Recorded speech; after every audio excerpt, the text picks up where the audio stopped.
Bonjour à tous et bienvenue dans cette nouvelle vidéo.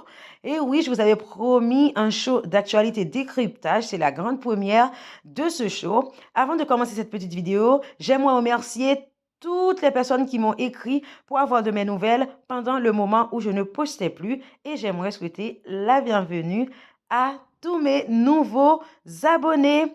Dans la vidéo du jour, je vais vous parler de deux actualités qui dominent les infos en Haïti. Tout d'abord, je vais vous parler d'Ariel Henry, le Premier ministre, qui est indexé dans l'affaire de l'assassinat du président Jovenel Moïse. Et je vais vous parler de Martine Moïse. Martine Moïse qui a été critiquée sur les réseaux sociaux après avoir donné une interview à un média aux États-Unis.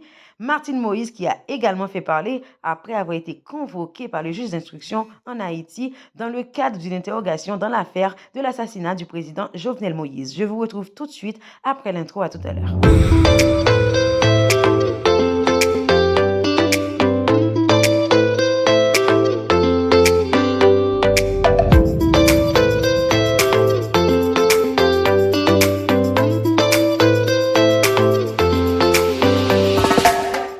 Je vais tout d'abord vous parler d'Ariel Henry et cette accusation. Il aurait échangé avec un certain Félix Badjo au téléphone tout de suite après l'assassinat du président Jovenel Moïse. Félix Badjo qui est inculpé, qui a participé à l'assassinat du président. Félix Badjo qui est déjà enfermé pour son implication. Mais les relevés téléphoniques ont fait que maintenant, il a été indexé et le juge d'instruction a demandé son inculpation. C'est-à-dire qu'il est non seulement accusé, cette accusation sème le trouble, car les relevés téléphoniques montrent qu'il y a bien eu échange entre les deux hommes, mais cette accusation aussi sème le trouble dans la mesure où Ariel Henry est Premier ministre, un Premier ministre qui a été désigné par Jovenel Moïse lui-même quand il était encore vivant et au pouvoir, un Premier ministre qui n'est pas issu du parti PHTK, le parti politique, la famille politique de Jovenel Moïse. Donc, de fait, maintenant, les membres du parti PHTK voient en Ariel Henry un certain personnage qui est en même temps accusé, en même temps qui est aussi dans cette bataille par rapport au pouvoir avec toutes ces autres personnes qui sont autour du parti politique PHTK qui voudraient également avoir le pouvoir. Donc, ça crée une division au sein même du parti politique PHTK.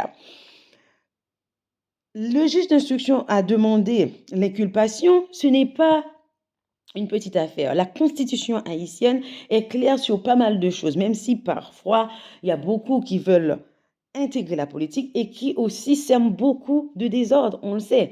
Donc maintenant, Ariel Henry est Premier ministre. Est-ce qu'il peut être jugé pendant qu'il est Premier ministre? De fait, non.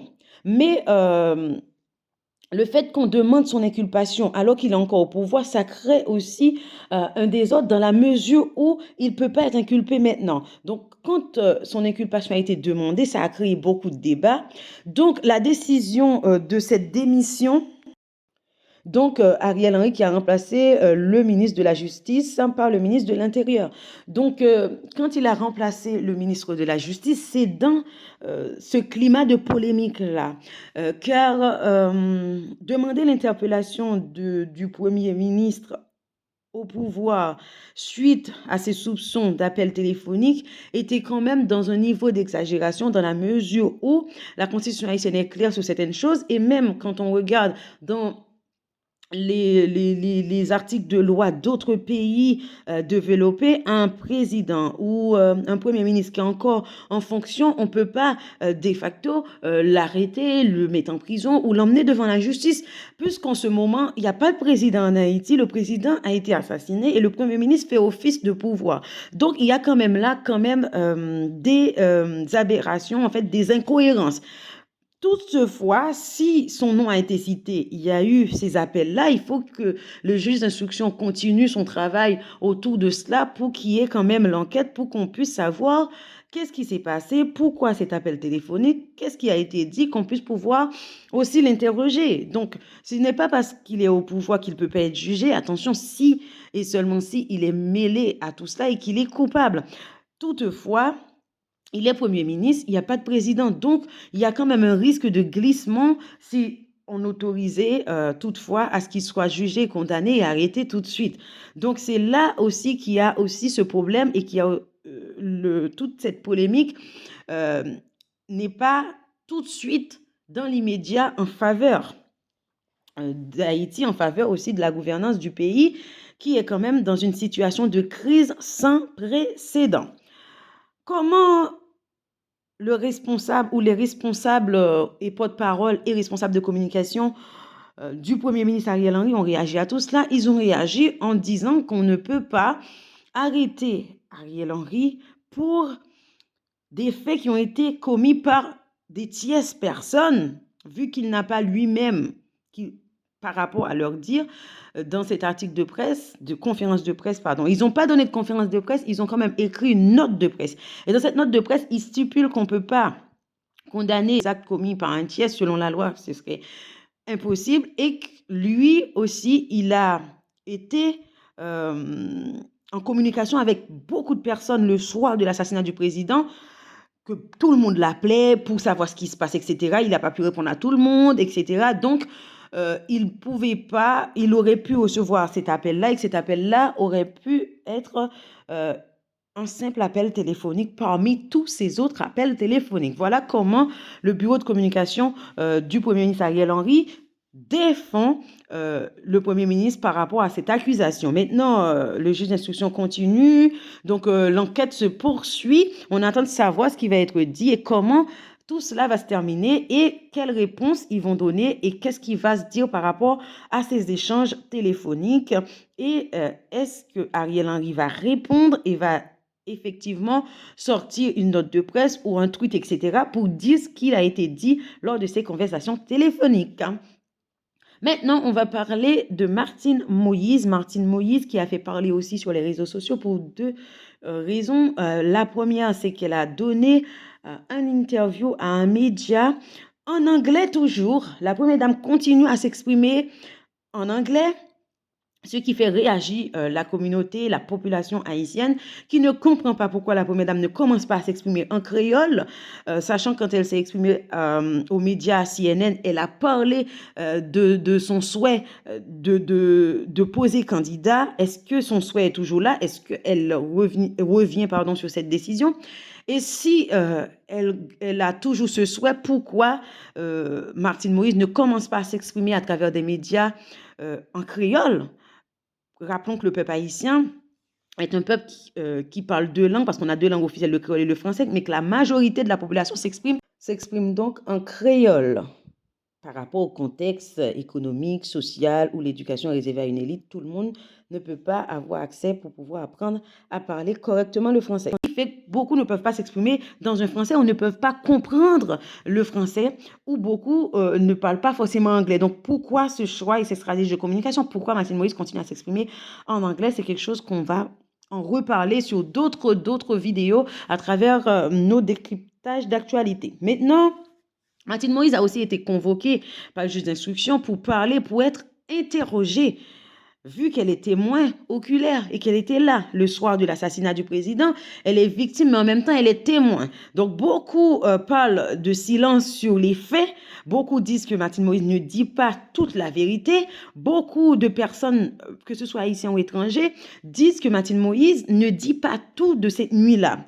Est-ce que Martine Moïse réserve d'autres infos pour les médias haïtiens? Est-ce que Martine Moïse va dire autre chose que ce qu'elle a déjà dit au CNN finalement? Est-ce que Martine Moïse va encore révéler d'autres choses? Donc, est-ce que dans ce jeu de communication, Martine Moïse réserve encore d'autres révélations par rapport à sa communication, par rapport à toute cette stratégie de communication, si et seulement si elle veut entrer dans la politique, est-ce qu'elle joue de cette communication? Tout ça sont des questions que le peuple haïtien se pose et que beaucoup de personnes qui suivent l'affaire Jovenel Moïse se posent. Maintenant, elle a été convoquée. Il y a eu une erreur aussi autour de la convocation de la première dame. Convoquée le 20 septembre, une date qui pose problème pour une raison simple, c'est que le 20 septembre a été choisi par Jovenel Moïse quand il était encore vivant et au pouvoir. Il a été décidé avec son équipe de mettre la date du 20 septembre comme jour de commémoration pour Jean-Jacques Dessalines, qui a déjà une date qui est le 17 octobre pour commémorer sa mort, pour commémorer tout ce qu'il représente pour notre histoire. Mais Jovenel Moïse avait décidé le 20 septembre également par rapport à la date de son anniversaire pour lui rendre hommage. Donc, c'est un jour férié en Haïti et la première dame ne peut pas être convoquée un jour férié. Donc, elle a fait appel à son avocat et porte-parole qui ont refusé cette date et aussi parce qu'elle doit subir d'autres opérations selon cette communiqué qui donc annonce que la première dame ne pourra pas répondre à cette invitation le 20 septembre et ne pourra pas venir en Haïti le 20 septembre pour être interrogée. Donc elle demande une date ultérieure, réponse favorable, donc elle aura une date ultérieure. Beaucoup également parlent du fait qu'elle a parlé à ce média en anglais et qu'elle a dit qu'elle a pris entre 7 à 8 balles. Donc beaucoup ont tweeté, ont retweeté, ont reparlé sur Instagram et sur les autres réseaux pour dire comment elle a pu prendre 7 à 8 balles et comment elle a pu se tenir debout, etc. Elle a subi d'autres opérations et tout. Donc beaucoup se demandent pourquoi elle a pris 7 à 8 balles et qu'elle a pu s'en sortir, etc. Donc ce qui attise et alimente encore d'autres polémiques. Donc pourquoi Mathilde Moïse revient et parle de 7 à 8 balles à un autre média, encore une fois en anglais? Pourquoi cette stratégie? Et pourquoi elle continue à nourrir cela alors qu'elle sait très bien que la population haïtienne attend encore des réponses autour de la mort du président Jovenel Moïse et qu'elle sait que beaucoup parlent d'elle à travers d'autres accusations, à tort ou à travers, ou peut-être d'autres ont d'autres pistes en tête et parlent de complot et même beaucoup l'accusent d'être dans le coup, etc. Donc il y a beaucoup de choses qui se disent autour d'elle. Donc on essaie de comprendre cette stratégie, notamment le fait qu'elle s'exprime en anglais. Depuis l'assassinat du président Jovenel Moïse, on ne l'a pas entendu vraiment s'exprimer en créole à travers une interview, à travers un média, pour parler vraiment au peuple haïtien qui 80% parle créole. Donc il y a beaucoup d'attentes de la population haïtienne par rapport à Martine Moïse qui avait quand même déclaré vouloir poser candidat à la présidence. Peut-être qu'elle changera d'avis, peut-être pas. Donc, la population haïtienne attend beaucoup de réponses de sa part. Va-t-elle donner cette interview quand elle viendra pour être interrogée en Haïti dans le cadre de l'affaire? Va-t-elle choisir un média en Haïti? Va-t-elle parler vraiment en créole ou elle va vraiment parler au peuple haïtien? Beaucoup attendent cela. C'est là que je mettrai fin à cette vidéo. Donc, vous voyez à l'écran une peinture qui a été faite par un jeune en Haïti qui fait de la peinture où il y a marqué force à la première dame, force à toi. Donc, sur l'Instagram de la première dame, ça a été posté. Donc, c'est pour vous montrer vraiment qu'il y a eu quand même un mouvement, un élan de solidarité envers sa famille et envers elle. On va terminer la vidéo. Je vais remercier toutes les personnes qui ont regardé cette vidéo. Mettez des likes, mettez des commentaires, dites-moi des sujets en commentaire. À très bientôt pour une nouvelle vidéo. Au revoir.